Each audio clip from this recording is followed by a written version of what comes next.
এ বাবা, আপনিও তাই ভাবছেন দোকান থেকে অর্ডার করেছি? না না, বাড়িতে বানানো হেলদি টেস্টি একটা পিৎজা আপনারাও টিফিনে বানিয়ে দিতে পারেন বাচ্চাদের। তবে আসল লোকের কাছ থেকে আগে রিভিউটা জেনে নিই, চলুন, তারপর আপনাদের শেখাচ্ছি। জিয়ান, কেমন হয়েছে খেতে? ভালো লাগছে? দারুণ লাগছে। একটু রিভিউ দিয়ে নাও, ঠিক করে বলো আমাকে। দারুণ হয়েছে, সুপার, থ্যাংক ইউ। এটা দেখিয়ে দাও পিৎজাটা।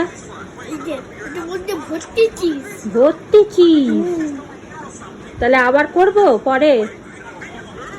পছন্দ হয়েছে? কালকে ব্রেকফাস্টে খাবে আবার? ওরে বাবা, ঠিক আছে। ফোনটা বন্ধ করে খাও, ফোনটা তো চলেই যাচ্ছে।